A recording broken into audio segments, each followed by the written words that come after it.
So the duviri paradox reveal at TennoCon showed us a lot of what's coming with that update, and I would be lying if I said I wasn't a little bit excited about it, because it is an open world like none of the ones we've experienced so far in Warframe. So let me know how you felt about it in the comment section below about the reveal, while I go over some of the update's finer points. Now, we've seen different variants of horse mounts called crates, which can frickin' fly. So maybe flying mounted combat at some point in the update might be a thing.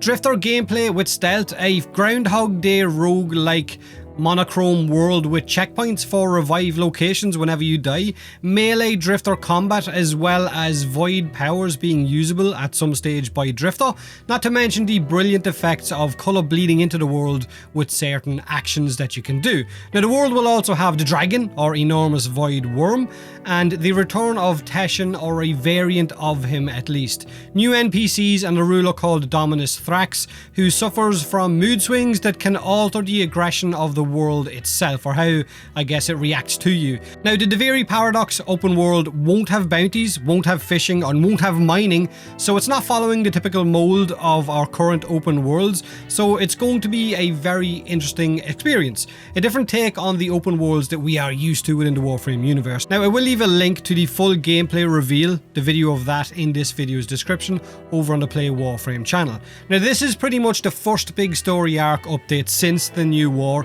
Yes, we had the Zaraman update, but I kind of see that one as a stepping stone to this, and it's probably the first major update with the new dev team in lead charge as well, so it'll be interesting to see how this goes. This update will be available for newer players to the game and won't require the new war to be played in order for you to access this update, so it's not a prerequisite. Newer players are going to be able to jump right in. Duviri is going to be an open world like past updates, but this one will follow the story of Drifter.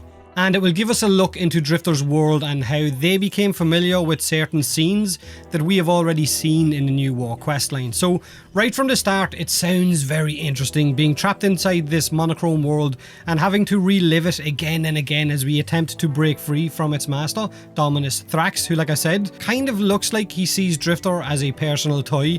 Now, I know some members of the community have already started to guess as to just who Thrax might be. Is he Wally or is it someone else? At the end of the reveal trailer, Thrax does mention wanting to see what's so special about this other world, so maybe that's who he is. Maybe that's the man in the wall coming through at the end of the New War. Maybe it is Dominus Thrax, or maybe it is someone entirely different. We won't know, I guess, until we play it.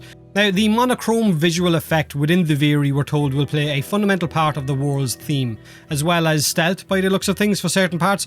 In the reveal trailer, we see Lotus's chopped off hand from the New War fall from the sky and eventually attach itself to Drifter's arm. This in turn gifts Drifter the ability to use void powers, which will explode in a wide array of these amazing colours on impact with those skeletal Dax soldiers. This really amplifies the colour bleeding into the world, while we also got to see Drifter interact with shrines out in the open world, which activate or double as a checkpoint for whenever you die, meaning that you will revive at this checkpoint if you perish on your current run, because remember, it is a roguelike.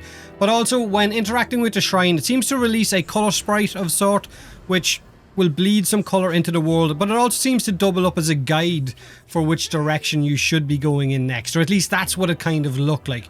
Now, at the end of the reveal, we did get to see a hooded old version of Teshin appear, who interrupted us as we were trying to interact with those three sleeping Warframes, Volt, Mag, and of course Excalibur, as we tried to, I guess, commune with them or use them.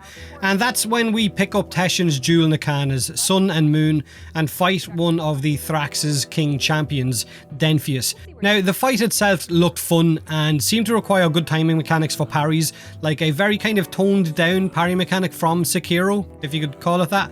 But what happens after that, we don't entirely know, and we won't until we get to play the quest. We do get to see the Drifter on mounted horseback as he flies through the sky, following the worm, the void worm, which makes me think that maybe some kind of aerial battle against that worm will follow suit. Kind of hoping it does anyway, right? A huge battle.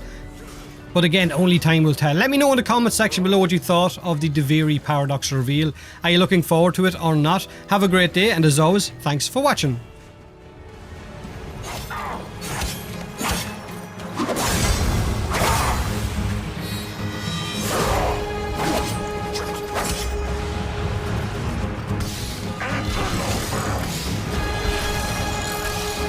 Victory and ignite.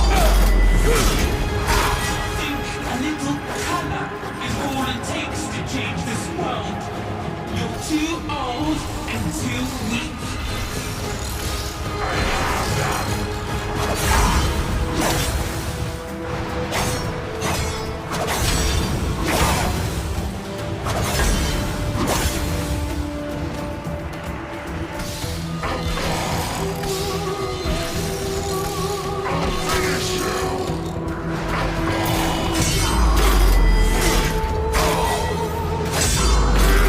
Got him.